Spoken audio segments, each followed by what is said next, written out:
لیکن آپ غور کیجئے، آپ کا کوئی ملازم ہو اور آپ کا دوست آپ کے یہاں آئے تو اس کے ساتھ وہ آ کے وہ بات کرے کہ میری فلاں ضرورت ہے، تو ایک غیرت مند جو مالک ہے اس کو محسوس کرتا ہے کہ میرے دوست کے ساتھ اس نے کیوں ذکر کیا ہے اس چیز کا کہ میں تنگ دست ہوں یا مجھے کوئی ضرورت ہے، مجھے بتاتا۔ تو اللہ تعالیٰ بھی اس پر بہت ناراض ہوتا ہے کہ اس کا بندہ اسے چھوڑ کر کسی اور کے سامنے ہاتھ پھیلائے۔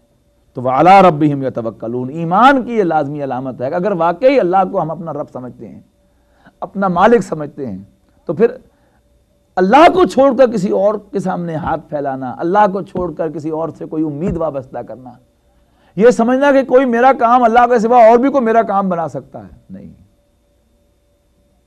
حضرت ابراہیم علیہ السلام کے الفاظ انشاءاللہ ہم آگے جا کے پڑھیں گے کہ اللہ یطعمنی ویسقین، اللہ ہی مجھے کھلاتا بھی ہے اور پلاتا بھی ہے، وَإِذَا مَرِضْتُ فَهُوَ يَشْفِينِ، اور جب میں بیمار ہوتا ہوں تو وہی مجھے شفا دیتا ہے، دوا سے شفا نہیں ملتی مجھے، دعا تو ذریعہ بن جاتی ہے۔ یہ کھانا میری بھوک کے مٹانے کا ذریعہ نہیں بنتا، ذریعہ بنتا ہے، یہ خود بھوک نہیں مٹاتا، میری بھوک میری اللہ مٹاتا ہے۔ پیاس پانی سے نہیں بجھتی، پیاس اللہ بجھاتا ہے۔ یہ انسان تو صرف ایک ذریعہ بن جاتے ہیں، لیکن حقیقت میں کاموں کا بنانے والا جو ہے، کارساز، وکیل، وہ صرف اللہ ہے۔ اسی وہ جو واو کاف لام کا مادہ ہے، اسی سے توکل بنا ہے باب تفعول میں، کسی کو کارساز بنانا۔ تو وَعَلَىٰ رَبِّهِمْ يَتَوَكَّلُونَ، اور وہ اپنے رب پر توکل کرتے ہیں۔ کون لوگ ہیں وہ؟ الَّذِينَ يُقِيمُونَ الصَّلَاةَ، جو نماز قائم کرتے ہیں۔ وَمِمَّا رَزَقْنَاهُمْ يُنْفِقُونَ، اور جو کچھ ہم نے انہیں عطا کیا ہے اس میں سے خرچ کرتے ہیں۔ أُولَٰئِكَ هُمُ الْمُؤْمِنُونَ حَقًّا، یہی وہ لوگ ہیں کہ جو حقیقی مومن ہیں۔ لَهُمْ دَرَجَاتٌ عِندَ رَبِّهِمْ، ان کے لیے ان کے رب کے ہاں بڑے درجے ہیں۔ وَمَغْفِرَةٌ، اور اللہ کے ہاں ان کے لیے بخشش ہے۔ وَرِزْقٌ کریم، اور بڑا عزت والا رزق ہے۔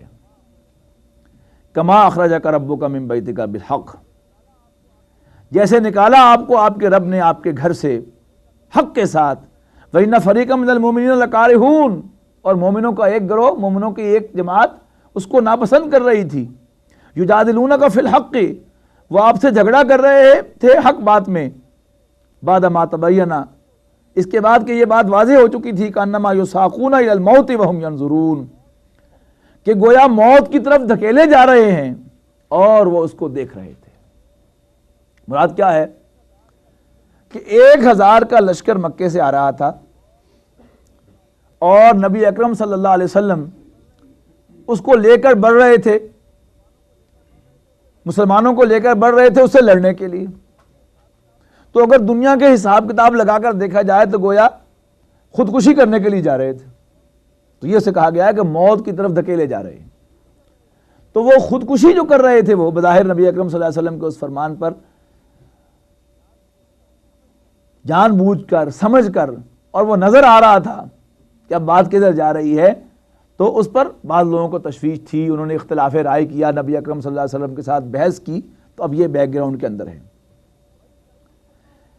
وَإِذْ يَعِدُكُمُ اللَّهُ إِحْدَى الطَّائِفَتَيْنِ أَنَّهَا لَكُمْ وَتُوَدُّونَ أَنَّ غَيْرَ ذَاتِ الشَّوْكَةِ تَكُونُ لَكُمْ، اور جب اللہ نے تم سے وعدہ کیا تھا کس بات کا؟ اِحْدَى الطَّائِفَتَانِ أَنَّهَا لَكُمْ، کہ دونوں گروہوں میں سے، دونوں جماعتوں میں سے ایک تمہیں ملی جائے گی۔ اب دونوں جماعتیں کون سی تھیں؟ ذرا تھوڑا سا بیک گراؤنڈ میں آپ کو جانا پڑے گا۔ نبی اکرم صلی اللہ علیہ وسلم نے جب آپ مکے سے مدینہ تشریف لائے تو آپ نے کیا کیا؟ سب سے پہلا آپ نے مدینہ پہنچتے ہی کام یہ کیا کہ آپ نے مسلمانوں کا مرکز بنایا۔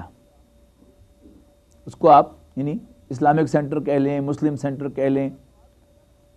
وہ صرف نماز کی جگہ نہیں تھی، نام اس کا مسجد رکھا گیا اور اس کو مسجد کا سا احترام تو دیا گیا، لیکن وہی مسلمانوں کی پارلیمنٹ تھی، وہی ان کا جماعت خانہ تھا، جو اس کو آپ نام دینا چاہیں آپ دے سکتے ہیں، لیکن جو نام رکھا گیا اس کے لیے کیا تھا؟ مسجد۔ سب سے پہلا کام آپ نے یہ کیا۔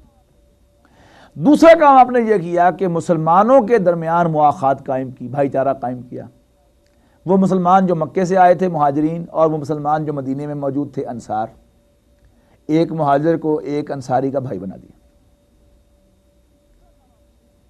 پھر تیسرا کام آپ نے یہ کیا کہ مدینے کے اندر امن قائم کیا، یعنی مدینے میں اب مسلمانوں کے علاوہ جو دوسرے لوگ آباد تھے ان کو بھی شامل کیا اور امن کا ایک معاہدہ لکھوایا ان سے۔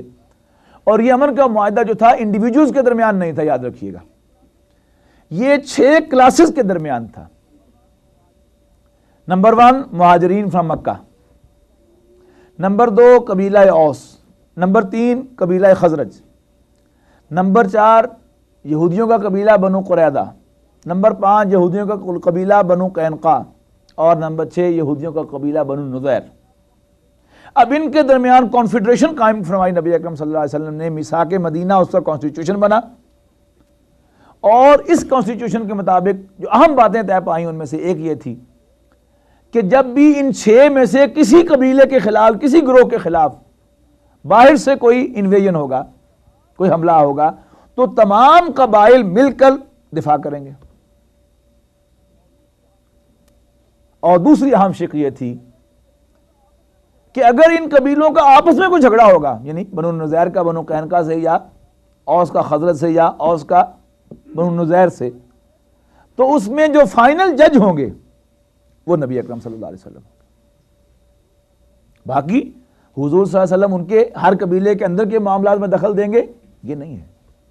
اور وہ ہم پڑھ چکے سورہ مائدہ میں کہ اگر کوئی قبیلہ اپنا کوئی جھگڑا آپ کے پاس لے کر آئے تو آپ کو اختیار ہوگا کہ آپ چاہیں تو ان کے درمیان فیصلہ کریں، چاہیں تو فیصلہ نہ فرمائیں۔ چوتھا کام آپ نے کیا کہ جب اندر آپ نے امن قائم کر دیا مدینے میں، تو آپ مدینے سے باہر تشریف لائے۔ اب 2 کام آپ نے باہر آ کے کیے۔ پہلا کام ان میں سے یہ تھا کہ نبی اکرم صلی اللہ علیہ وسلم نے ارد گرد کے قبائل سے معاہدے کرنے شروع کر دیے، دوستی کا ہاتھ بڑھایا کہ ہمارے الائی بن جاؤ، حلیف بن جاؤ ہمارے۔ کسی قبیلے نے اگر یہ بات قبول کر دی تو ٹھیک ہے، معاہدہ ہو گیا، حلیف بن گئے۔ اور اگر کسی قبیلے نے معذرت کی کہ نہیں جی آپ آپس کا تمہارا جھگڑا ہے، تمہاری قریش کے ساتھ لڑائی ہے، اور قریش جو ہے ان کی مرکزی حیثیت ہے، وہ اس علاقے کے چودھری ہیں، تو آپ سے دوستی کرنے کا مطلب کیا ہوگا کہ ہم قریش سے لڑائی لیں، we are not in a position, یا ہم یہ افورڈ نہیں کر سکتے، تو ہماری معذرت ہے۔ تو آپ نے دوسری پیشکش کی انہیں کہ اچھا اگر تم یہی سمجھتے ہو کہ ہمارا بڑوں کا ہمارا جھگڑا ہے آپس میں، تم اس میں بیچ میں نہیں آنا چاہتے، تو اسی پر معاہدہ کر لو کہ تم نیوٹرل رہو گے۔ اب یہ بہت بڑی حضور صلی اللہ علیہ وسلم کی پولیٹیکل موو تھی، اسٹیٹسمین شپ کی انتہا کر دی نبی اکرم صلی اللہ علیہ وسلم نے۔ یعنی قریش کو اس طرح ایسولیٹ کیا پولیٹیکلی آپ نے کہ قریش جو ہے جسے کہتے ہیں نا کسی جوگے نہ رہے، کسی کام کے نہ رہے، مکے میں رہتے ہوئے پولیٹیکلی بالکل زیرو ہو کے رہ گئے، ڈپلومیٹیکلی ان کی کوئی حیثیت ہی نہ رہی پورے عرب کے اندر۔ اس کے بعد 5واں قدم جو آپ نے اٹھایا وہ یہ تھا کہ قریش کو آپ نے اپنی پریزنس کا احساس دلایا۔ کس معنی میں؟ کہ قریش تو حضور صلی اللہ علیہ وسلم کو مکے سے نکال کر بظاہر جو ہے وہ اپنی طرف سے پاؤں پھیلا کر سونے کے موڈ میں تھے کہ اچھا چلو یہ ایک شخص تھا جس نے ہمارے شہر کے اندر جو ہے وہ فتنہ کھڑا کر دیا تھا، ان کی زبان میں بات کر رہا ہوں، اور ہمارے لیے مصیبت بنا ہوا تھا، چلو جان چھوٹی لاکھوں پائے۔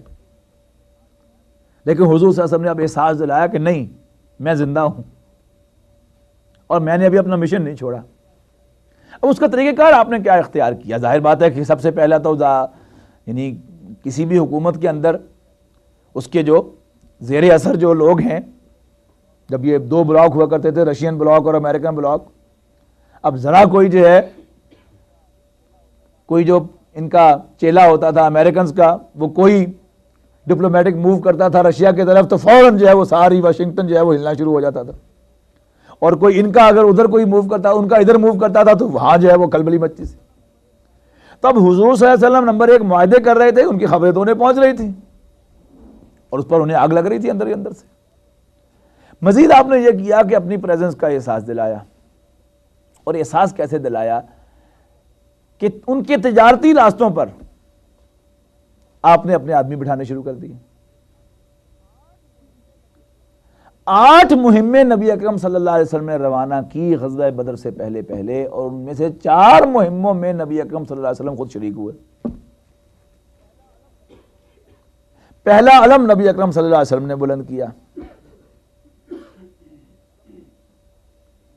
اب علم بلند کرنے کے معنی کیا تھے؟ جھنڈا بلند کرنا، فلیگ بن گیا، اس کو لہرا دیا گیا. اس کا مطلب ہے کہ ایک پاور ہے، ہم صرف گروپ نہیں ہے. نتیجہ کیا نکلا؟ 2 اہم واقعات ہوئے. اب اس پر انہوں نے بھی ریئیکٹ کیا فوراً. مہاجرین مکے کے اندر جو جائیداد چھوڑ کر آئے تھے اس کو انہوں نے لوٹ لیا اور لوٹ کر ایک فنڈ ریز کر دیا. مزید بھی اس میں انہوں نے فنڈ شامل کیا اور یہ اعلان کیا کہ اس سے ایک تجارتی قافلہ ارینج کیا جائے گا اور اس سے جو انکم ہوگی اس کو محمد صلی اللہ علیہ وسلم اور ان کے ساتھیوں کو بزوم خیش کرش کرنے کے لیے استعمال کیا جائے گا. اب حضور صلی اللہ علیہ وسلم کو بھی اس کی خبر ہو گئی. اب وہ اندازہ لگا کہ قافلہ اتنا بڑا تھا کہ اس میں کتنا مال ہوگا جس کی حفاظت کا انہوں نے بندوبست کیا. وہ تھا کہ 50 تیر انداز تھے اس کی حفاظت کے لیے. اور ابو سفیان بعد میں ایمان لائے، اس لیے ہم ان کا ادب سے نام لیتے ہیں رضی اللہ تعالیٰ عنہ. وہ اس قافلے کے سردار ہیں، بڑے اسٹیٹس مین ہیں، بنو امیہ کے چشم و چراغ ہیں، بڑے ذہین آدمی ہیں. اب حضور صلی اللہ علیہ وسلم مدینے سے نکلے، مہاجرین بھی ساتھ ہیں، انصار بھی ساتھ ہیں. بتایا نہیں آپ نے کہ ہم کدھر جا رہے ہیں، اور لے کر نکلے. اور آپ نے اپنی جو بھی آپ کی انٹیلیجنس تھی، جو بھی اللہ کی طرف سے وحی آ رہی تھی، اس سب کی بنیاد پر آپ نے قافلے کا پیچھا کیا. اب جب آپ نے قافلے کا پیچھا کیا، جغرافیائی اعتبار سے دیکھیں نا، پہلے بھی سورہ بقرہ میں نوٹ کروا چکا ہوں تحویل قبلہ کے واقعے میں کہ شمال میں فلسطین ہے، جنوب میں مکہ ہے، درمیان میں مدینہ ہے. اب انہوں نے گزرنا تو شام کی طرف، اگر کوئی قافلہ جا رہا ہے، فلسطین کی طرف جا رہا ہے، شام کی طرف جا رہا ہے، تو تقریباً مدینے کے قریب سے گزرنا ہے، کوئی تھوڑے فاصلے سے، کوئی زیادہ فاصلے سے، تمام قافلے ان کے گزریں گے. اب حضور صلی اللہ علیہ وسلم نے اس قافلے کا پیچھا کیا اور حضرت ابو سفیان کو بھی رضی اللہ تعالیٰ عنہ خبر ہو گئی، ذہین آدمی تھے، کہ محمد میرا پیچھا کر رہے ہیں.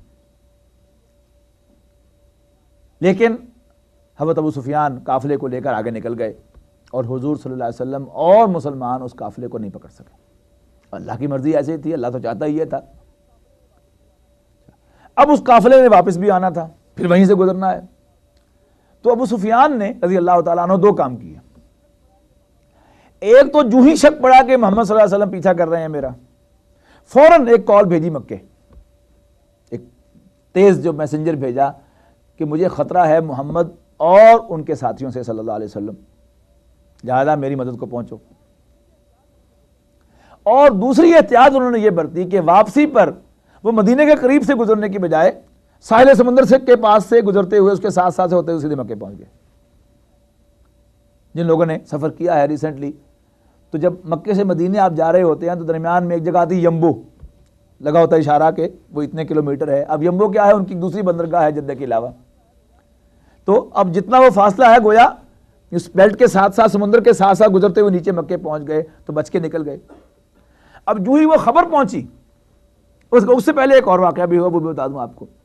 اب حضور صلی اللہ علیہ وسلم نے جو مہمیں روانہ کی تھی اپنی پریزنس کا احساس دلانے کے لیے کہ میں موجود ہوں، ان میں سے ایک مہم نبی اکرم صلی اللہ علیہ وسلم نے نخلا روانہ کی. اب یہ کوئی پر چانس نہیں تھا، غور کیجئے گا تھوڑا سا جغرافیہ اگر آپ کے ذہن میں ہو تو. نخلا کہاں ہے؟ جب آپ مدینے سے واپس مکے آ رہے ہوتے ہیں بائی روڈ، تو جب مکہ تقریباً 60-70 کلومیٹر باقی رہ جاتا ہے تو وہاں آپ کو ایگزٹ ملتا ہے طائف کا، اور لکھا ہوا ہوتا ہے کہ 80 کلومیٹر غالباً وہاں سے طائف ہے. تو کہاں مکہ، کہاں طائف، کہاں مدینہ؟ تو طائف تو مکے سے ڈائریکٹ 50 کلومیٹر کے فاصلے پر ہے صرف. اب طائف کے قریب وادی یا نخلا، وہاں حضور صلی اللہ علیہ وسلم نے ایک صحابی کو بھیجا 7 آدمیوں کے گروپ کے ساتھ. اس کو ایک بند خط دیا کہ تم اس سمت میں چلے جاؤ، جب 2 دن کا فاصلہ طے کر لو تو پھر میرا خط لے کر پڑھنا، کھول کر پڑھنا. سیلڈ لیٹر ہے. اب جب وہ صحابی گئے، انہیں 2 دن کے بعد وہ خط کھول کے پڑھا تو اس میں لکھا تھا کہ نخلا میں چلے جاؤ وہاں قیام کرو اور قریش کی نقل و حرکت کی ہمیں اطلاع دیتے رہو۔ اب حضور صلی اللہ علیہ وسلم کے اس فرمان کے مطابق وہ صحابی اپنے ان 7 ساتھیوں کو لے کر نخلا میں پہنچ گئے۔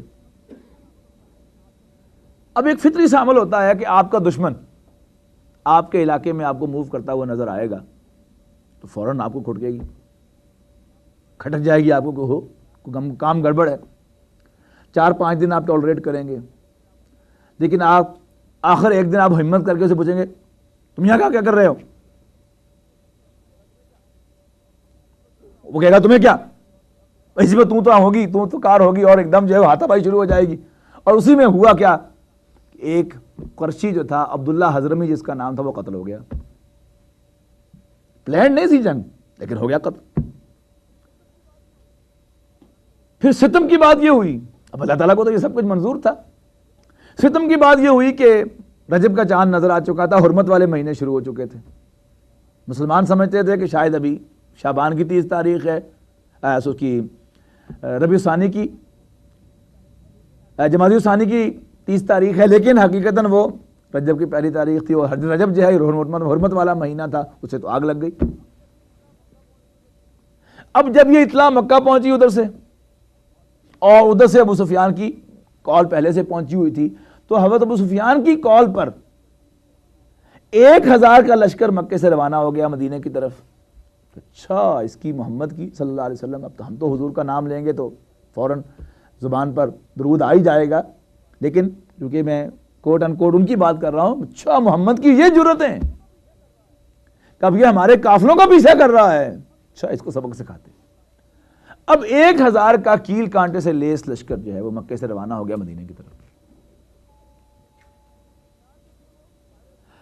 ابو سفیان جو تھے وہ ساحل سمندر کے ساتھ ساتھ ہوتے مکے پہنچ گئے واپس۔ اب وہاں پہنچ کر انہوں نے پیغام بھیجا کہ I am back home safe, واپس آ جاؤ۔ اور ادھر اب اختلاف رائے ہو گیا مکے والوں کے درمیان، قریش کے درمیان۔ ان میں سے کچھ لوگ جو جوشیلے مزاج کے مالک تھے، جن کا لیڈر جو تھا ابو جہل تھا، عمرو بن حشام، ان کی رائے یہ تھی کہ یہ موقع روز روز نہیں بنتے، تیاریاں روز روز نہیں ہوا کرتی، دس از اے گولڈن اپورچونٹی، ہم 1000 لشکر کے ساتھ آئے ہیں، لہذا ہمیں اب جنگ کر ہی لینی چاہیے، اور یہ ہے محمد کو صلی اللہ علیہ وسلم ہمیں سبق سکھا ہی دینا چاہیے۔ جبکہ بعد دوسرے لوگ، جن میں عتبہ بن ربیعہ بڑے سرداروں میں سے تھا، حکیم ابن حزام تھے، ان لوگوں کا خیال یہ تھا کہ نہیں، خام خواہ لڑنے کا کیا فائدہ۔ اور حکیم ابن حزام جو ہے یہ حضرت خدیجہ رضی اللہ تعالیٰ عنہ کے کزن تھے، اور یہ ان لوگوں میں سے ہیں کہ جب حضور صلی اللہ علیہ وسلم اور آپ کا خاندان شیب بنی ہاشم کے اندر گرفتار تھا، اس کے خلاف بائیکاٹ تھا کہ یہ اوپر سے پہاڑ کا چکر لگا کر، یعنی وہ جو اندر راستہ جاتا تھا وادی میں اس پر تو پہرا تھا، سوشل بائیکاٹ ہوا تھا، اور کوئی ان کو کھانے کی چیز تو پہنچا نہیں سکتا تھا، تو وہ پہاڑ کو عبور کر کے یہ وہاں پر وہ کھانے کی چیزیں پہنچا دیا کرتے تھے۔ تو سافٹ کارنر ویسے بھی تھا ان کے دل میں، اور پھر ویسے بھی نیک آدمی تھے، شریف آدمی تھے، باوجود اس کے کہ ابھی ایمان نہیں لائے تھے، لہذا ان لوگوں کا خیال یہ تھا کہ جنگ نہیں ہونی چاہیے۔ ابو جہل نے اب 2 کام کیے۔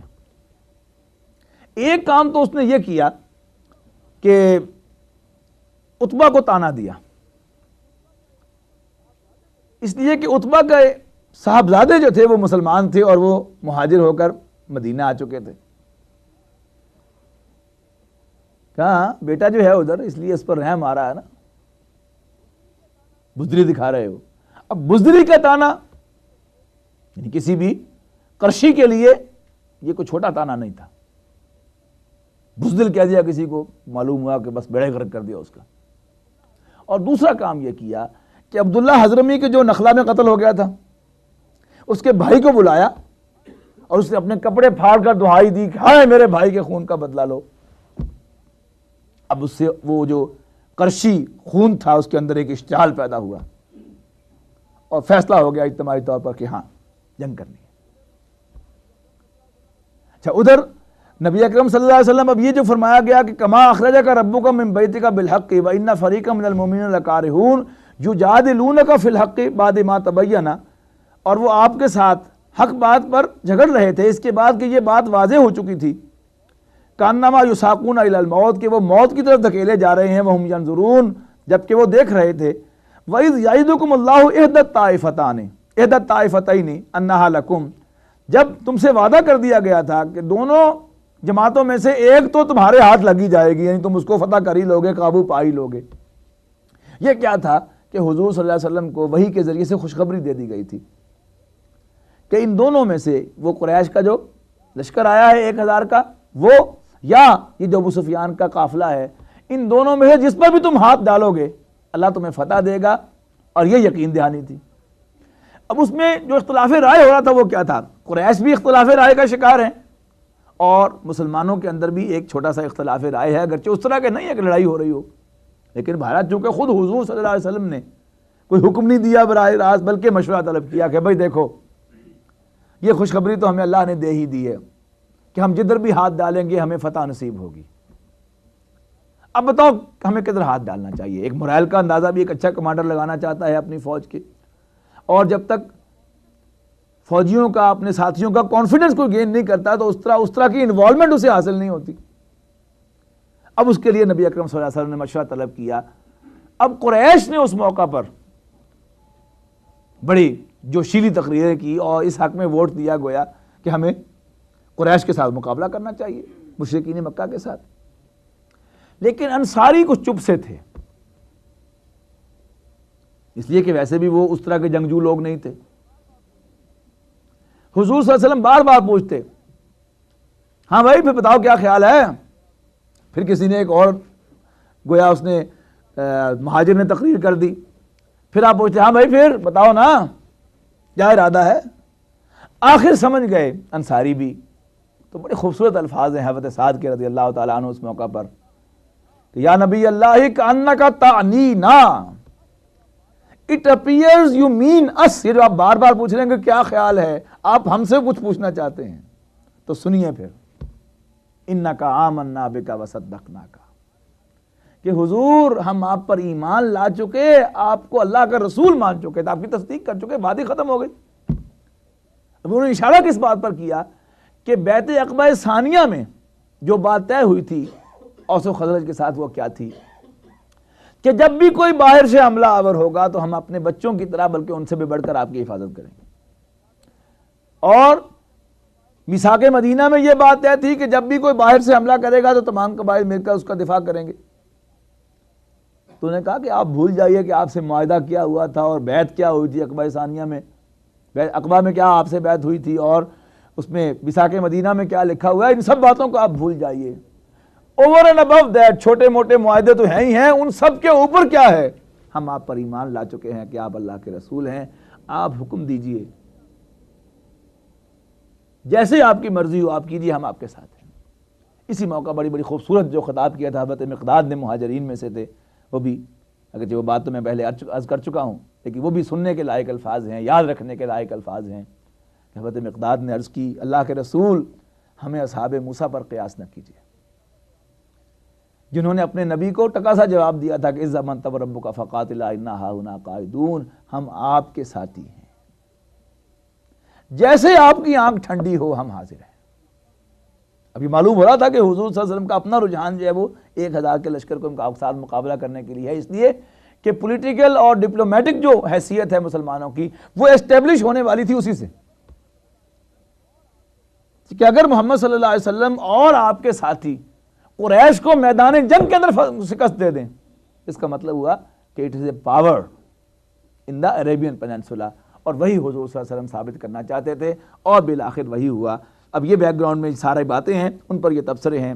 فرمایا وَإِذْ يَعِدُكُمُ اللَّهُ إِحْدَى الطَّائِفَتَيْنِ، اور جب اللہ آپ سے وعدہ کر رہا تھا، جب اللہ تعالیٰ نے آپ سے وعدہ کیا تھا کس بات کا کہ إِحْدَى الطَّائِفَتَيْنِ أَنَّهَا لَكُمْ، کہ دونوں گروہوں میں سے، دونوں طائفوں میں سے ایک تو آپ کو مل کر ہی رہے گا، وَتُوَدُّونَ أَنَّ غَيْرَ ذَاتِ الشَّوْكَةِ تَكُونُ لَكُمْ، اور تم یہ چاہتے تھے، تم یہ ارادہ رکھتے تھے، تم یہ پسند کرتے تھے کہ وہ جس میں کانٹا کم چبھے، یعنی جو 50 تیر اندازوں والا جو قافلہ ہے اس پر تو 313 تو یہ تھے ہی تھے، تو ایک بارگی حملہ کرتے اور فٹافٹ وہ سب کو ایک طرف کر کے اور ڈھیروں مال غنیمت جو وہ بھی ان کو مل جاتا پورے قافلے کا. تو تمہارا موڈ ادھر جانے کا تھا. وَيُرِيدُ اللَّهُ، اور اللہ چاہتا تھا، ان یحق الحق، کہ حق حق ہو جائے، بکلماتہ، اس کے کلمے سے، اس کے کلمات سے، وَيَقْطَعَ دَابِرَ الْكَافِرِينَ، اور کافروں کی جڑ کاٹ دی جائے. لِيُحِقَّ الْحَقَّ، تاکہ حق حق ہو جائے، وَيُبْطِلَ الْبَاطِلَ، اور باطل باطل ہو جائے، وَلَوْ كَرِهَ الْمُجْرِمُونَ، خواہ مجرموں کو یہ کتنا ہی ناگوار ہو. اِذْ يَسْتَغِيثُونَ رَبَّكُمْ، اِذْ تَسْتَغِيثُونَ رَبَّكُمْ فَاسْتَجَابَ لَكُمْ أَنِّي مُمِدُّكُمْ بِأَلْفٍ مِّنَ الْمَلَائِكَةِ مُرْدِفِينَ، اور جب تم اپنے رب سے مدد مانگ رہے تھے، فَاسْتَجَابَ لَكُمْ، پس اللہ نے تمہاری دعا قبول کر لی اور فرمایا انی ممدکم بِأَلْفٍ مِّنَ الْمَلَائِكَةِ مُرْدِفِينَ، بے شک میں تمہاری مدد کروں گا 1000 فرشتوں کی فوج سے جو پے بپے نازل ہوں گے. وَمَا جَعَلَهُ اللَّهُ إِلَّا بُشْرًا، اور اس کو اللہ نے نہیں بنایا مگر ایک خوشخبری، وَلِتَطْمَئِنَّ بِهِ قُلُوبُكُمْ، اور تاکہ تمہارے دل اس سے مطمئن ہو جائیں کہ اللہ کی مدد ہمارے ساتھ ہے. وَمَا النَّصْرُ إِلَّا مِنْ عِنْدِ اللَّهِ، اور اصل مدد تو اللہ ہی کے پاس ہے. ان اللہ عزیز حکیم، بے شک اللہ تعالیٰ بالا دست حکمت والا ہے. اِذْ يُغَشِّيكُمُ النُّعَاسَ أَمَنَةً مِّنْهُ، جب اس نے تمہاری تسکین کے لیے اپنی طرف سے تم پر نیند طاری کر دی. وَيُنَزِّلُ عَلَيْكُم مِّنَ السَّمَاءِ مَاءً، اور تم پر آسمان سے پانی نازل فرمایا، یعنی بارش ہوئی. لِيُطَهِّرَكُم، تاکہ وہ تمہیں پاک کر دے، بِهِ، اس کے ذریعے سے. وَيُذْهِبَ عَنكُم رِجْزَ الشَّيْطَانِ، اور تم پر سے شیطان کی گندگی اتار دے. وَلِيَرْبِطَ عَلَىٰ قُلُوبِكُمْ، اور تاکہ تمہارے دلوں کو مضبوط کر دے. وَيُثَبِّتَ بِهِ الْأَقْدَامَ، اور تمہارے قدموں کو جما دے. یہ بھی کیا تھا کہ ایک تو یہ بات کہ نبی اکرم صلی اللہ علیہ وسلم نے بدر کے مقام پر ایک جگہ پڑاؤ ڈالا، ابھی قریش وہاں نہیں پہنچے تھے، مسلمان پہلے پہنچے تھے اس مقام پر. تو ایک صحابی نے عرض کی کہ اللہ کے رسول، آپ نے یہ جو جگہ سلیکٹ کی ہے یہ جنگی تدبیر کی بنیاد پر کی ہے یا اللہ کی وحی کی بنیاد پر کی؟ آپ نے فرمایا کہ تدبیر کی بنیاد پر. تو اس نے مشورہ دیا کہ حضور میرے خیال میں اس کے مقابلے میں یہ جگہ زیادہ صحیح ہے. تو آپ نے دلائل سن کر ایگری کیا اور اپنی کیمپ پوزیشن جو چینج کر لی. اب رات کو کیا ہوا، بارش ہو گئی. اب جو نئی پوزیشن سنبھالی وہ تھی ریتلی جگہ، اور جو پہلی جگہ تھی وہ نشیبی تھی اور مٹی والی تھی. اب جب رات کو بارش ہوئی، بارش ہونے سے یعنی خشک ریت جو ہے اس میں پاؤں دھنستا ہے، اور جب ریت گیلی ہو جاتی ہے تو بڑی فرسٹ کلاس ٹائٹ ہو جاتی ہے، اس میں پاؤں دھنستا نہیں. اور مٹی الٹ ہوتی ہے کہ مٹی پر جب بارش پڑتی ہے تو وہ دلدل بن جاتی ہے. یہی ہوا کہ بارش ہونے سے مسلمانوں کے پاؤں جم گئے اور قریش جو ہے وہ دلدل میں پھنس گئے. اس کا یہاں اشارہ ہے کہ اللہ تعالیٰ نے تمہارے دلوں کو جمانے کے لیے، اور پھر بارش ہو گئی، تھکان دور ہو گئی. جیسے ایک دفعہ پانی اوپر پڑ جاتا ہے، شاور انسان لے لیتا ہے تو انسان فریش محسوس کرتا ہے. تو اللہ تعالیٰ کا جب وہ شاور اوپر سے آیا، بارش ہوئی، تو مسلمان جو ہے وہ ہر اعتبار سے فریش ہو گئے. اِذْ یُوحِی رَبُّکَ إِلَى الْمَلَائِکَةِ أَنِّی مَعَکُمْ، جب آپ کا رب وحی کر رہا تھا فرشتوں پر، یعنی فرشتوں کے دل میں یہ بات ڈال رہا تھا، فرشتوں کو حکم دے رہا تھا، انی معکم، بے شک میں تمہارے ساتھ ہوں. فثبتوا الذین آمنوا، تو تم جا کر قدم جماؤ اہل ایمان کے. سألقی فی قلوب الذین کفروا الرعب، ان قریب میں ڈال دوں گا کافروں کے دلوں میں رعب. فاضربوا فوق الاعناق، پس تم ضرب لگاؤ ان کی گردنوں پر، یعنی ان کی گردنیں توڑ دو. واضربوا منہم کل بنان، اور ان کا ایک ایک پورا جو ہے وہ توڑ ڈالو، یعنی ہاتھوں کے پورے. ذالک بانہم شاقوا اللہ ورسولہ، اور یہ سزا انہیں اس لیے دی گئی کہ انہوں نے مخالفت کی اللہ اور اس کے رسول کی. ومن یشاقق اللہ ورسولہ، اور جو کوئی بھی مخالفت کرتا ہے اللہ اور اس کے رسول کی، فإن اللہ شدید العقاب، تو بے شک اللہ تعالیٰ پکڑ کا بڑا سخت ہے. یعنی وہ ڈھیل دیتا رہے تو دیتا رہے، لیکن جب وہ پوائنٹ آ جاتا ہے، تھریشولڈ پورا ہو جاتا ہے، تو پھر اس کے بعد اللہ تعالیٰ پکڑتا ہے تو پھر اس کی پکڑ سے بھی کوئی بچ نہیں سکتا.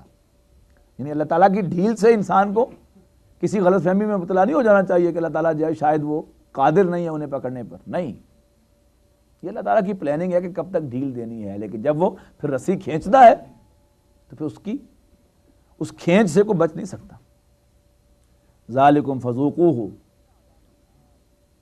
وَأَنَّ لِلْكَافِرِينَ عَذَابَ النَّارِ, یہ مزہ تو یہاں چکھو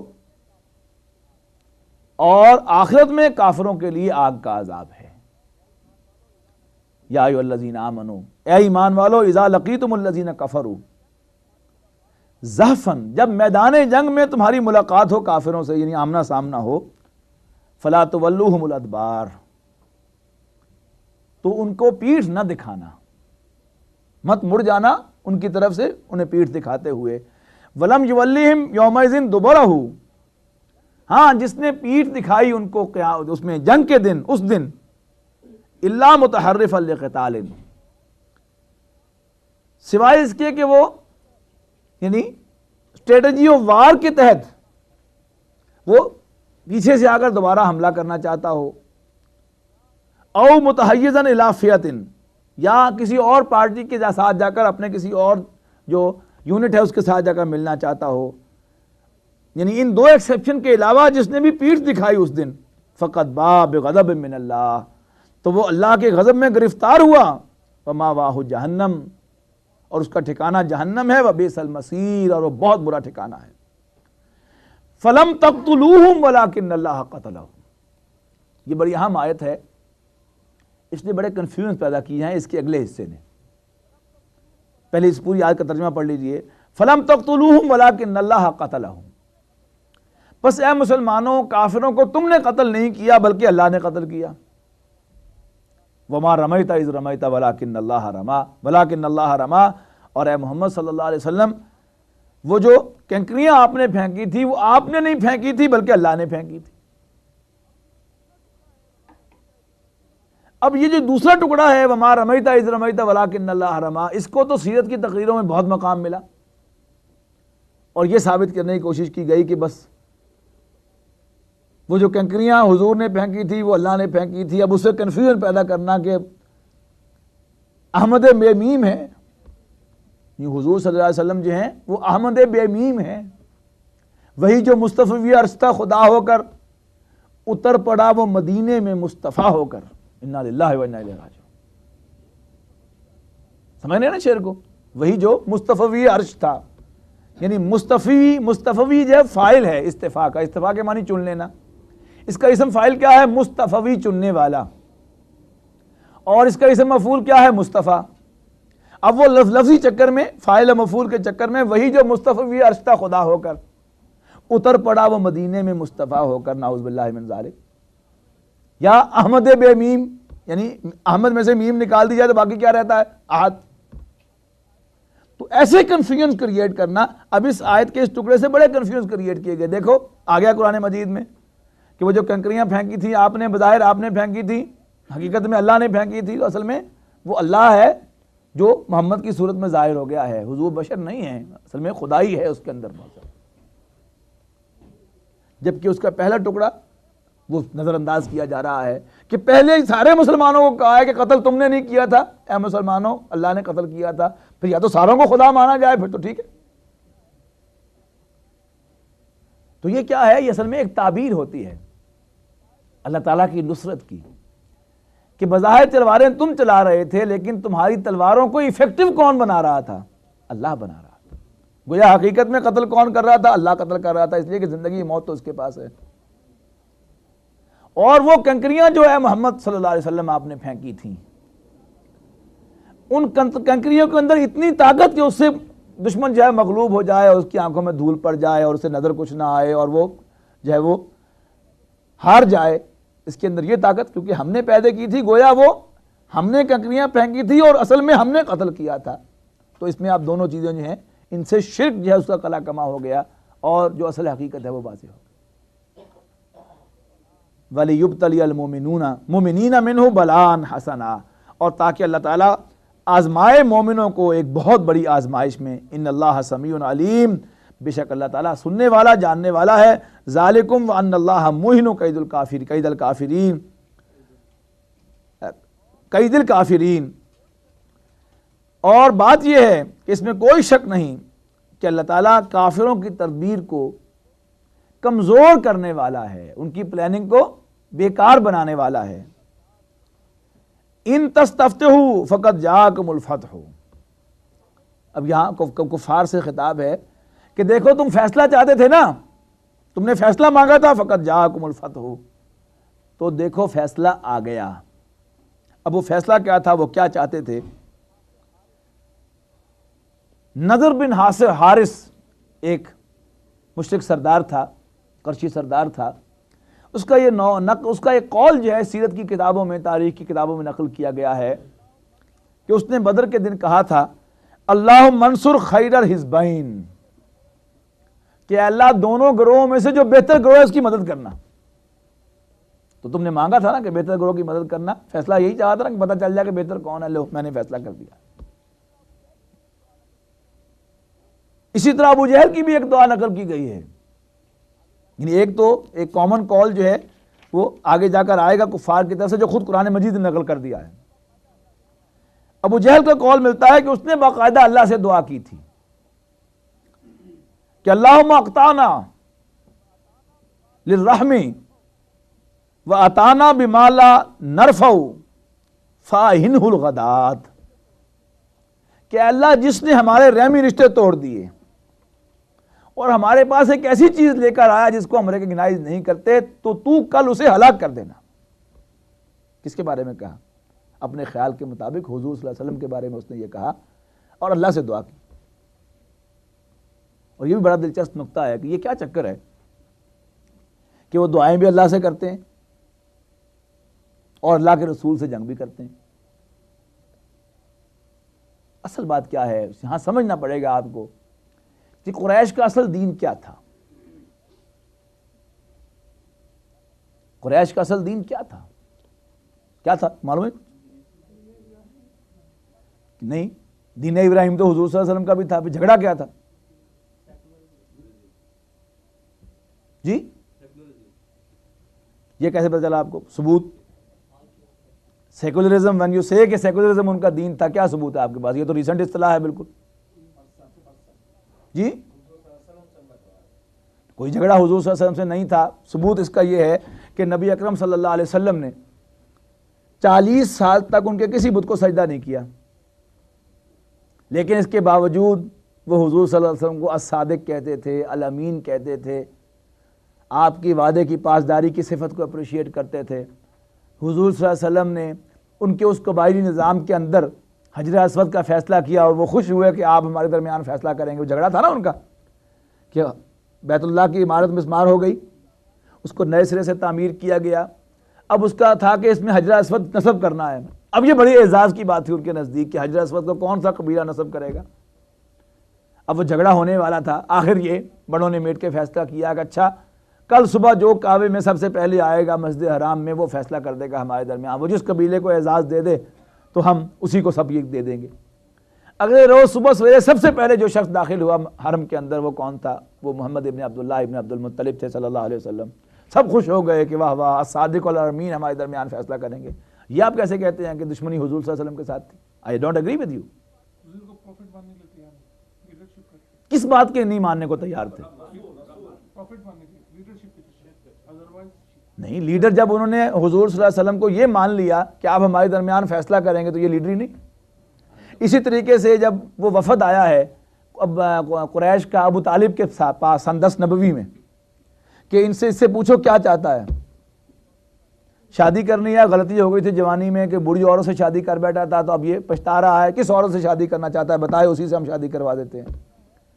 پیسے چاہیے، بھوکا ننگا ہے، پیسے چاہیے بتائے کتنے پیسے چاہیے، وہ دے دیتے ہیں. بادشاہ بننا چاہتا ہے تو بن جائے بادشاہ. I don't agree with you. کیا تھا باؤ بجداد کا دین؟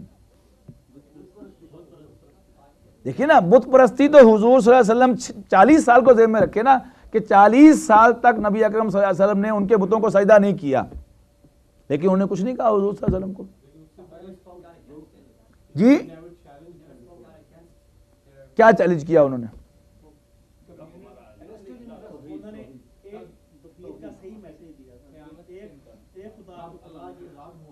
جی یہی بات ہے، اور میں اگری کرتا ہوں ڈاکٹر نعیم سے کہ جنہوں نے پہلے کہا کہ سیکولرزم ان کا دین تھا، یعنی وہ خالص مذہبی معنوں میں تو وہ توحید کے منکر تھے اور شرک پر بلیو کرتے تھے، لیکن اگر کوئی مذہبی سطح پر کوئی اور مذہب رکھے توحید پر گار بند ہو تو اس سے ان کا کوئی اختلاف نہیں تھا۔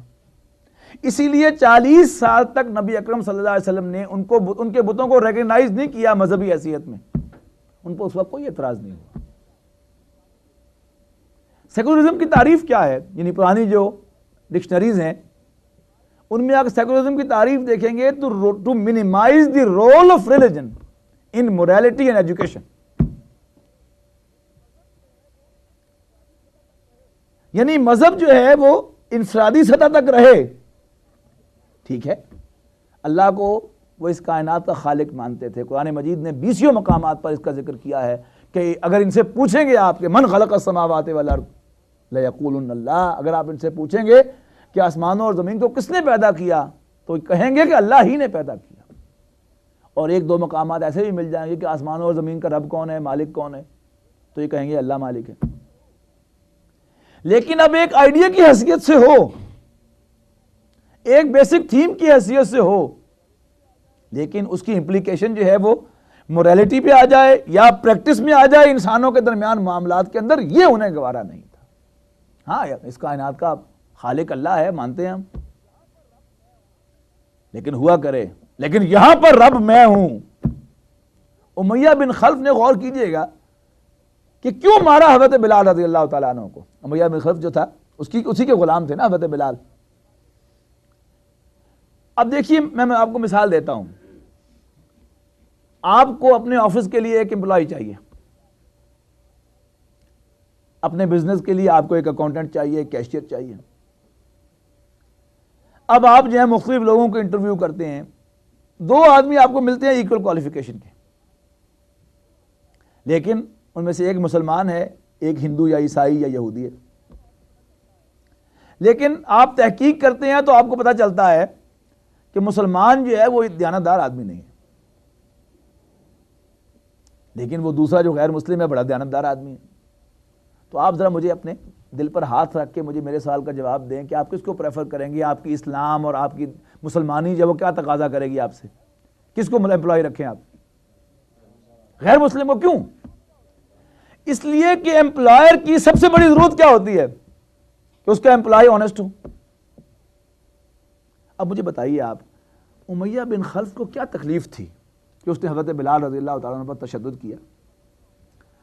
حضور صلی اللہ علیہ وسلم کے دامن سے وابستہ ہونے سے قبل فرض کیجئے کہ حضرت بلال ایک عام قسم کے غلام تھے، اور غلام اور امپلائی سب ایک ہی جیسے ہوتے ہیں، کم چور ہوتے ہیں۔ اب جب حضور کے دامن سے وابستہ ہوئے ہوں گے حضرت بلال رضی اللہ تعالیٰ عنہ، تو کیا ایک دیانتدار غلام نہیں بن گئے ہوں گے؟ کم چور تو نہیں رہے ہوں گے، بڑے دیانتدار ہو گئے ہوں گے۔ تو امیہ بن خلف تو حضور صلی اللہ علیہ وسلم کا آگے شکریہ ادا کرتا کہ آپ نے میرا کھوٹا سکہ کھڑا کر دیا، لیکن اس نے حضرت بلال پر تشدد کیوں کیا؟ وہ تو خود کہتا کہ ماشاءاللہ آپ تو بڑے دیانتدار آدمی ہو گئے ہو، سارا جو اپنا جو بزنس ہے، سارا جو اپنا کام ہے، اس پہ ایک امین کیش پر بھی بٹھا جاتا حضرت بلال رضی اللہ تعالیٰ عنہ کو کہ بس کوئی فکر کی بات اب نہیں ہے۔ یہی ہوتا ہے نا، when you happen to have an honest employee، تو پھر آپ کو چنتا نہیں ہوتی، آپ پاکستان گھومیں، پوری دنیا میں گھومیں، سیر کریں، دوسری اسٹیٹس میں جائیں، آپ کو پرواہ نہیں ہے کہ آپ کے پیچھے جو ہے ایک ایسا امپلائی بیٹھا ہوا ہے جو آپ سے بڑھ کر آپ کی کاز کی حفاظت کرے گا، آپ کی انٹرسٹ کو واچ کرے گا۔ کیوں انسان کو اپنی دکان پر اپنے آفس میں خود جا کے جانا پڑتا ہے؟ اس لیے کہ امپلائی ہوتا ہے، لیکن اگر کوئی ایسا امپلائی مل جائے انسان کو تو پھر تو مزے ہو جاتے ہیں انسان کے۔ تو حضرت بلال یقیناً حضور صلی اللہ علیہ وسلم کے ساتھ وابستہ ہو کے دیانتدار ہو گئے ہوں گے، سچے ہو گئے ہوں گے، وعدے کی پاسداری کرنے والے ہو گئے ہوں گے، خوش اخلاق ہو گئے ہوں گے، لیکن مارا کیوں؟ سیدھی سی بات ہے کہ حضرت بلال نے اس سے یقیناً یہ بات جا کر کہہ دی ہوگی کہ جہاں تک آپ کی خدمت کا تعلق ہے حکم دیجیے، میں آپ کی خدمت کرنے کو تیار ہوں، پہلے سے زیادہ آپ کی خدمت کروں گا، پوری دیانتداری سے کروں گا، لیکن مالک میرے تم نہیں ہو، مالک میرا اللہ ہے۔ اب پھر آئیے مثال کہ آپ کا ایک امپلائی جو ہے بڑا دیانتدار ہے، بڑا اچھا ہے، لیکن وہ کہتا ہے کہ میں آپ کو امپلائی نہیں سمجھتا، تو آپ فوراً اس کو فائر کریں گے کہ نہیں کریں گے؟ اس لیے کہ وہ آپ کو امپلائر نہیں سمجھتا. ویسے بڑا اچھا ہے جی، آپ کا نہیں چاہ رہا ہوگا اس کو کہ ایسا اچھا امپلائی چھوڑوں، لیکن بڑی پرنسپل کی بات ہے کہ مجھے امپلائر ہی نہیں سمجھ رہا. تو حضرت بلال رضی اللہ تعالیٰ سے وہ پوچھتا تھا تشدد کر کے، اچھا اب بتاؤ تمہارا مالک کون ہے، تمہارا رب کون ہے؟ رب کے اصل معنی عربی زبان ہے مالک کے ہیں، یاد رکھیے گا، رب الدار، مالک مکان. تو بتاؤ اب بتاؤ تمہارا مالک کون ہے؟ کہتے تھے احد، ایک ہی. پھر اور تشدد کرتا تھا ان پر، پھر پوچھتا اب بتاؤ کون مالک ہے؟ کہتے تھے احد. اب یہ اصل جھگڑا کیا تھا کہ اللہ صرف انٹلیکچوئل لیول پر اس کائنات کا بنانے والا اور چلانے والا اور اس کا مالک ہے، یا ہمارا بھی مالک ہے؟ اس پر سارا جھگڑا تھا کہ ٹھیک ہے سجدہ اس کو، ٹھیک ہے اس نے بنایا تھا، محمد اگر اس کو سجدہ کرتے ہیں تو ڈزنٹ میٹر، ہمیں کیا ہوتا ہے اس سے؟ اگر بلال کسی بتوں کو سجدہ کرنا چھوڑ دے، میرے بتوں کو سجدہ کرنا چھوڑ دے، مجھے تو صرف اس سے سروکار ہے نا کہ میرا غلام ہے تو دیانتداری سے کام کرے، لیکن مجھے مالک تو سمجھے.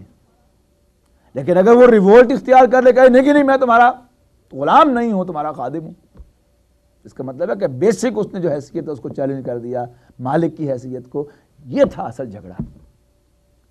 اللہ کو جانتے تھے وہ لوگ مکے کے، اللہ کو مانتے تھے وہ لوگ مکے کے، لیکن وحدہ لا شریک کس میں؟ رب ہونے میں وحدہ لا شریک نہیں سمجھتے تھے. اس لیے پہلی آیت نازل ہوئی ہے، اس پر بھی آپ نوٹ کیجئے گا کہ اصل ایمفیسس کس پر ہے؟ اقرا بسم ربک الذی خلق، کہ اپنے اس رب کے نام سے پڑھ جس نے پیدا کیا. اس لیے کہ الذی خلق وہ تو فار گرانٹیڈ ہے نا، وہ تو مانتے ہیں کہ اس کائنات کا خالق اللہ ہے، ہمارا بھی خالق اللہ ہے، لیکن مالک نہیں مانتے. مانتے بھی ہیں تو بس آسمانوں تک کا مالک مانتے ہیں، لیکن زمین پر بالفعل، یعنی وہ بات کے جو الٹیمیٹ نتیجہ ہے آسمانوں اور زمین کا مالک ماننے کا، اس نتیجے کو وہ انڈورس کرنے کو تیار نہیں ہے، اس کو ریکگنائز کرنے کو تیار نہیں ہے. تو یہیں سے جھگڑا شروع ہوا. تو پکاریں گے بھی تو اللہ کو پکاریں گے. دیکھیے ابو جہل جو پکار رہا ہے وہ کیا کہہ رہا ہے کہ اللہم، اے اللہ، اقطعنا للرحم، جس نے ہمارے رحمی رشتوں کو کاٹ دیا، اور وَأَتَانَا بِمَا لَا نَعْرِفُ، اور ہمارے پاس ایک ایسی بات لے کر آیا کہ جس کو ہم پہچانتے نہیں، ریکگنائز نہیں کرتے. فَاهِنْهُ الْغَدَا، تو اس کو کل ہلاک کر دے معاذ اللہ. تو فرمایا یا ایھا الذین آمنوا، کہاں پہنچے تھے؟ آگے پہنچ گئے تھے. ذالکم وان اللہ موہن کید الکافرین ان تستفتحوا فقد جاءکم الفتح، اگر تم نے فیصلہ مانگا تھا تو وہ فیصلہ حاضر ہے، آ گیا فیصلہ تمہارے پاس. وَإِن تَنْتَهُوا، بس اگر تم باز آ گئے، فَهُوَ خَيْرٌ لَكُمْ، تو وہ تمہارے لیے بہتر ہوگا. وَإِن تَعُودُوا نَعُدْ، اور اگر بدر میں مار کھا کے بھی تم باز نہ آئے اور تم نے وہی حرکت دوبارہ لوٹائی، تو پھر ہم بھی تمہارے ساتھ وہی کچھ کریں گے جو اب کے کیا ہے. وَلَن تُغْنِيَ عَنْكُمْ فِئَتُكُمْ شَيْئًا وَلَوْ كَثُرَتْ وَأَنَّ اللَّهَ مَعَ الْمُؤْمِنِينَ، اور تمہارے کام نہ آئے گی تمہاری جماعت خواہ وہ کتنی ہی بڑی ہو، اور بے شک اللہ تعالیٰ تو مومنوں کے ساتھ ہے. یا ایھا الذین آمنوا اطیعوا اللہ ورسولہ ولا تولوا عنہ وانتم تسمعون، اے ایمان والو حکم برداری کرو اللہ کے اور اس کے رسول کی، اور اس سے روگردانی نہ کرنا، اس سے منہ نہ پھیرنا. وانتم تسمعون، جبکہ تم سن رہے ہو جانتے بوجھتے ہوئے. ولا تکونوا کالذین قالوا سمعنا وهم لا يسمعون، اور مت ہو جانا ان لوگوں کی طرح جو کہتے تو ہیں کہ ہم نے سنا حالانکہ وہ نہیں سنتے. ان شر الدواب عند اللہ الصم البکم الذین لا یعقلون، کچھ شک نہیں ہے کہ اللہ کے نزدیک تمام جانداروں میں بدترین مخلوق جو ہے وہ بہرے اور گونگے ہیں کہ جو عقل سے کام نہیں لیتے. وَلَوْ عَلِمَ اللَّهُ فِيهِمْ خَيْرًا لَأَسْمَعَهُمْ، اور اگر اللہ تعالیٰ ان میں خیر پیدا فرماتا، ان میں کوئی خیر پاتا تو ضرور ان کو ان کے اندر سننے کی طاقت پیدا کر دیتا. وَلَوْ أَسْمَعَهُمْ، اور اگر ان کو سننے کی طاقت مل بھی جاتی، یعنی وداؤٹ دیٹ، اللہ تعالیٰ کے اس علم کے بغیر، یعنی اگر اللہ تعالیٰ ان کے اندر، اللہ تعالیٰ کے علم میں ہوتا کہ کوئی خیر ہے تو اللہ تعالیٰ ان کو سننے کی طاقت دیتا، اور جبکہ ان میں خیر نہیں ہے، شارٹ آف دیٹ اللہ تعالیٰ سننے کی طاقت دے بھی دیتا تو کیا ہوتا؟ تتولوا، تو منہ پھیر لیتے. وہم معرضون، اور وہ اعراض کرنے والے ہیں، منہ پھیرنے والے ہیں. یا ایھا الذین آمنوا استجیبوا للہ وللرسول، اے ایمان والو پکار لبیک کہو اللہ اور اس کے رسول کی پکار پر. استجیبو کہ میں نے جواب دینا. ابھی آپ نے دیکھا کہ اللہ تعالیٰ نے خود اپنی طرف سے فرمایا کہ میں نے ان کی دعا قبول کی. تو یا ایھا الذین آمنوا استجیبوا للہ وللرسول، اے ایمان والو لبیک کہو اللہ اور اس کے رسول کی پکار پر. اذا دعاکم لما یحییکم، جب وہ تمہیں پکارے اس چیز کی طرف کہ جو تمہیں زندگی بخشے.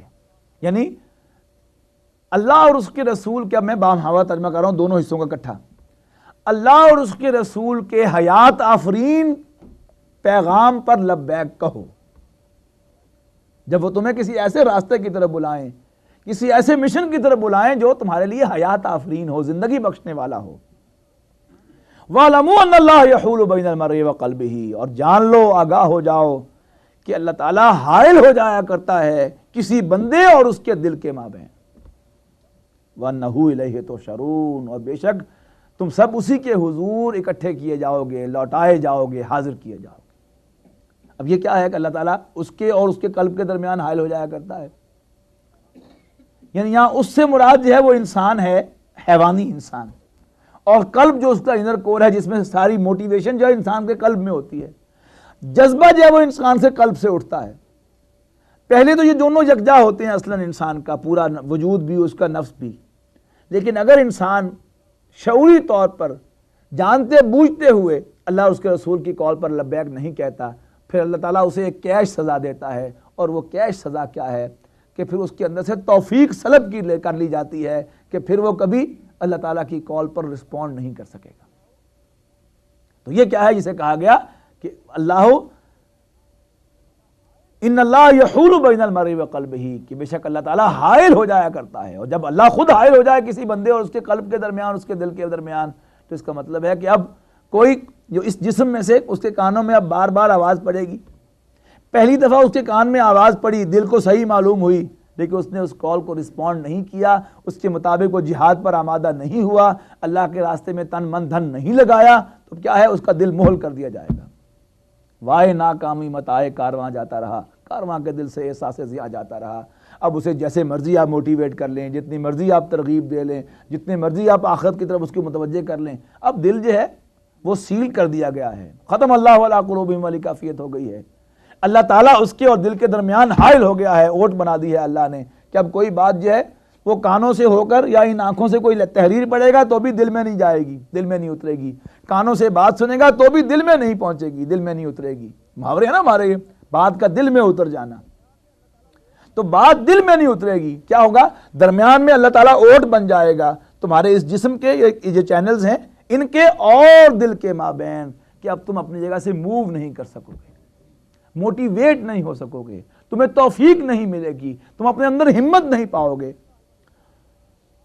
تو یا ایھا الذین آمنوا استجیبوا للہ وللرسول اذا دعاکم لما یحییکم واعلموا ان اللہ یحول بین المرء وقلبہ، اور آگاہ ہو جاؤ، جان لو کہ بے شک اللہ تعالیٰ بندے اور اس کے دل کے درمیان حائل ہو جایا کرتا ہے. وَأَنَّهُ إِلَيْهِ تُحْشَرُونَ، اور بے شک تم سب اسی کے حضور لوٹائے جانے والے ہو، جمع کیے جانے والے ہو. وَاتَّقُوا فِتْنَةً لَا تُصِيبَنَّ الَّذِينَ ظَلَمُوا مِنْكُمْ خَاصَّةً، اور مسلمانوں ڈرو اس فتنے سے کہ جو تم میں سے صرف ظالموں کو نہیں گھیرے گا بالخصوص. یہ جب فتنہ آتا ہے تو جو اردو محاورہ ہے کہ آٹے کے ساتھ نمک بھی پستا ہے، جب فتنہ آئے گا، مصیبت آئے گی، قتل و غارت ہوگی تمہاری، تو پھر آٹے کے ساتھ نمک بھی پسے گا. وہ صرف جو ظلم کرنے والے لوگ ہوں گے صرف وہی اس کا شکار نہیں ہوں گے، بلکہ پھر جو شریف لوگ ہیں وہ بھی اس کا شکار ہوں گے. کیوں؟ اس کی وجہ آگے آئے گی.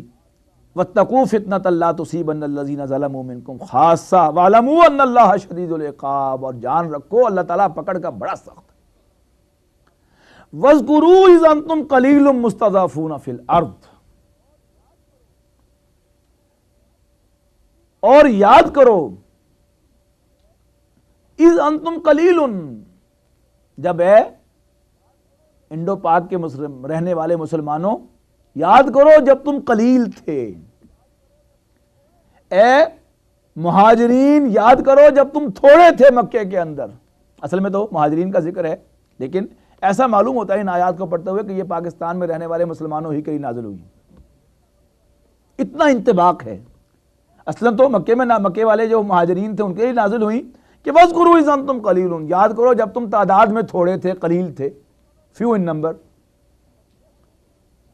مستضعفون فی الارض، زمین میں اپریسڈ، دبائے گئے، کمزور، تخافون ان یتخطفکم الناس، تم ڈرتے تھے، تمہیں خوف تھا کہ کہیں لوگ تمہیں اچک کر نہ لے جائیں، یعنی کفار جس طرح سے چھائے ہوئے تھے اسے یہی خوف تھا نا کہ جان سے مار ڈالیں گے سب کو، اور ایگزیکٹلی یہی خوف تھا انڈیا میں رہنے والے مسلمان کو کہ اب ڈیموکریسی کا دور آ رہا ہے اور ہندو جو ہے جب وہ پاور میں آئے گا، اپنی 1000 سالہ غلامی کا بدلہ چکائے گا، تو پھر کیا ہوگا، معاشی طور پر مسلمانوں کو بالکل کل کر دے گا۔ تخافون، تم ڈرتے تھے، ان یتخطفکم الناس، کہ لوگ تمہیں اچک کر لے جائیں گے، فآواکم، بس اللہ نے تمہیں پناہ دی، اے مہاجرین اللہ نے تمہیں پناہ دی مدینے میں، اور اے مسلمانوں، ہندوستان کے رہنے والے مسلمانوں، اللہ نے تمہیں پناہ دی پاکستان میں۔ کہ ایک زمانہ تھا کہ جب ہندو جو ہے مارکیٹ پر چھایا ہوا ہوتا تھا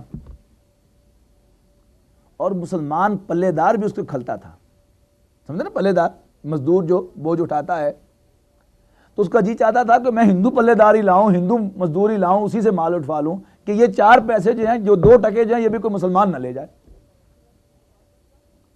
اور کہیں ہندو جو ہے وہ ڈائریکٹر ہے کسی ڈپارٹمنٹ کا تو اس کی خواہش ہوتی تھی کہ چپڑاسی کی پوسٹ بھی نکلی ہے تو وہ بھی ہندو کو دوں، کسی مسلمان کو نہ دوں۔ تو وہ تھا وہ معاشی خوف جس کی بنیاد پر مسلم لیگ کی وہ ساری تحریک جو ہے وہ چلی اور اس طرح سے اس کو پذیرائی ہوئی اور کامیابی ہوئی۔ تو تخافون ان یتخطفکم الناس فآواکم، بس اللہ نے تمہیں پناہ دی، وَأَيَّدَكُم بِنَصْرِهِ، اور اپنی خاص مدد سے تمہاری دستگیری فرمائی، وَرَزَقَكُم مِّنَ الطَّيِّبَاتِ، اور تمہیں پاک چیزوں میں سے رزق عطا کیا۔